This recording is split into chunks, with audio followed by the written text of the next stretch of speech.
مولاي صل وسلم. اس مبارک و مقدس مہینے میں 20 رکعت تراویح سنت ہے، بلکہ احناف کے معتمد فتاوا میں سنت مقدہ لکھا ہوا ہے۔ بلا عذر ترک کرنا چھوڑنا گناہ ہے، اور اس سنت سے انکار کرنا ناواقفیت، جاہلیت اور گمراہی و بیوقوفی ہے۔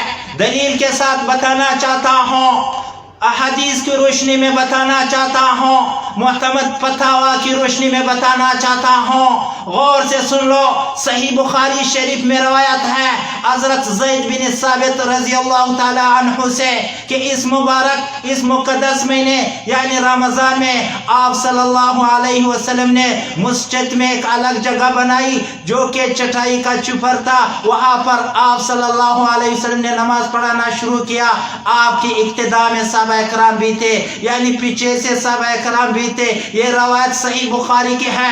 اسی طرح صحیح بخاری شریف میں ایک اور روایت ہے حضرت عائشہ رضی اللہ تعالی عنہا سے ہے کہ اس مبارک مقدس یعنی رمضان مہینے میں آپ صلی اللہ علیہ وسلم نے مسجد میں یعنی مسجد نبوی میں ایک الگ جگہ بنائی، وہاں پر نماز پڑھانا شروع کیا۔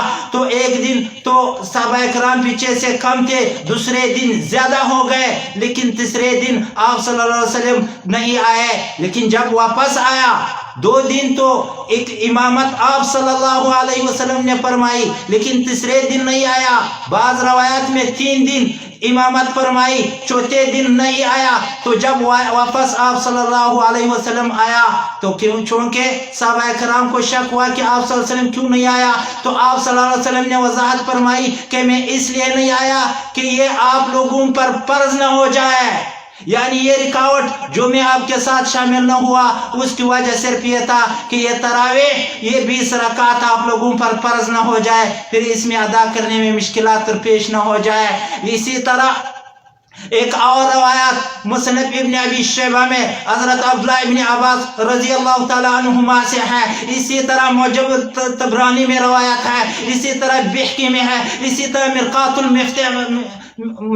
المفاتح میں ہے، اور مصنف ابن شیبہ میں یہ روایت ہے عن ابن عباس رضی اللہ تعالی عنہ ان النبی صلی اللہ علیہ وسلم یصلی فی رمضان 20 رکعتا سوا الوتر، کہ آپ صلی اللہ علیہ وسلم نے عبداللہ ابن عباس رضی اللہ تعالی عنہ فرماتے ہیں کہ آپ صلی اللہ علیہ وسلم نے اس مبارک یا رمضان کے مہینے میں 20 رکعت پڑھائی، یعنی 20 رکعت تراویح پڑھائی۔ اور اسی طرح امام مالک رحمۃ اللہ علیہ میں یہ حضرت عبداللہ ابن عباس کی جو روایت ہے یہ معجم الطبرانی میں بھی ہے، یہ بحقی میں بھی ہے، یہ مرقات المفاتح میں بھی ہے۔ ایک اور روایت پیش کرنا چاہتا ہوں جو کہ امام مالک رحمۃ اللہ علیہ میں ہے کہ اس میں عن عبد الرحمن ابن عبد القاری سے یہ روایت ہے، وہ فرماتے ہیں کہ ایک مرتبہ خرجت مع عمر بن الخطاب رضی اللہ تعالیٰ عنہ الى مسجد فی رمضان، ہم نے اس مقدس اور مبارک مہینے میں ایک مرتبہ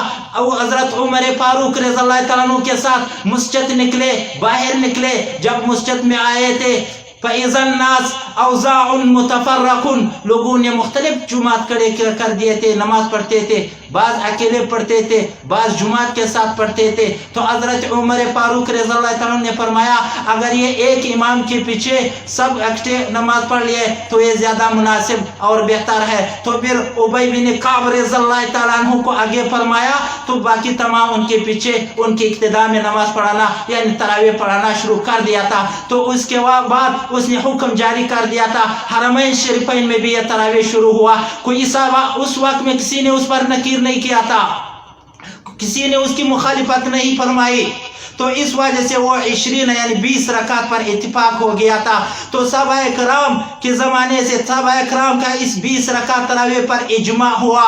حضرت عمر فاروق رضی اللہ تعالیٰ عنہ کے دور سے لے کر ابھی تک اس میں تمام صحابہ کرام کا اجماع و اتفاق موجود ہے، اس پر تمام فقہاء کرام کا اتفاق موجود ہے، اس پر تمام علماء کرام متفق ہے، اس کی کوئی مخالف نہیں ہے۔